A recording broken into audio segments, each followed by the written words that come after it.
अस्सलामुअलैकुम नाजरीन, मैं हूँ अशमत बनारस खान। नाजरीन, इस वक्त मेरे साथ मौजूद हैं नामवर कानूनदान लॉयर जहांगीर जदून साहब। जहांगीर जदून साहब नवाज़ शरीफ के वकील हैं और इनसे हम पॉइंट ऑफ व्यू लेंगे मखसूस नशिस्तों के हवाले से, और PTI ने जो अब सुप्रीम कोर्ट से रुजू किया है तो इनसे हम कानूनी पहलू लेंगे। हमारे साथ रहिएगा। अस्सलाम वालेकुम सर। जी वालेकुम सलाम। सर, सबसे पहले ये बताइए, आपने NA-15 मानसरा के नताइज जो चैलेंज किए थे तो उसमें क्या कुछ हुआ, क्यों आपसे वो सीट ले ली गई?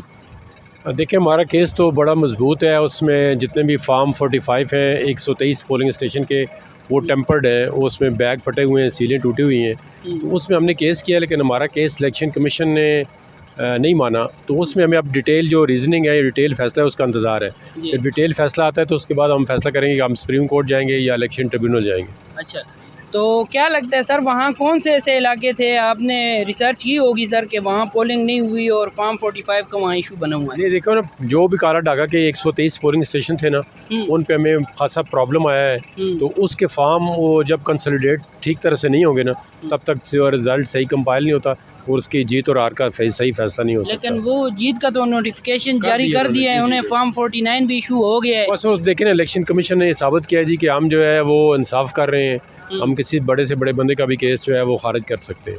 अच्छा सर, ये बताइएगा, कल PTI से मखसूस नशिस्तें ले ली गई तो क्या समझते हैं सर? ये वो तो कह रहे हैं कि इलेक्शन कमीशन का रवैया हमारे साथ ठीक नहीं है, हमारे साथ इंसाफ नहीं और ज़्यादती की गई है।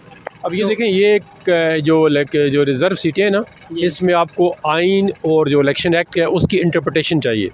इंटरप्रटेशन जो है वो इलेक्शन कमीशन नहीं कर सकता। इसमें एज़ इट इज़ जो लॉ है इसके मुताबिक उन्होंने फैसला कर दिया। इन्होंने अपनी जो इंटरप्रटेशन की रीजनिंग है वो इस्तेमाल नहीं की है। ठीक है, ये अब फाइनली या तो हाई कोर्ट करेगी या सुप्रीम कोर्ट जो है जिसका सही फैसला करेगी कि आया एक ऐसी पार्टी जिसने पहले लिस्ट ही नहीं दी है कोई, तो उसकी अगर सीटें बन जाती हैं बाद में तो वो लिस्ट दोबारा दे सकते हैं, नहीं दे सकते। अगर नहीं दे सकते तो उनको सीटें नहीं मिलनी चाहिए, तो फिर आया ये वाली सीटें किसी दूसरी पार्टी को दे सकते हैं, नहीं दे सकते। पार्टी को दे दी जाए तो वो रखने की हकदार है दूसरी पार्टी। कानून देखें, इस दोनों मामलों में कानून खामोश है। इसीलिए तो इंटरप्रिटेशन चाहिए कि अगर एक पार्टी ने पहले लिस्ट दी नहीं है तो टाइम भी गुजर गया है, तो अभी अब वो लिस्ट देना चाहते हैं तो उसको इलेक्शन कमीशन को एक्सेप्ट करना चाहिए, नहीं करना चाहिए। आइन के अंदर तो है जी प्रोपोर्शनल रिप्रेजेंटेशन होगी।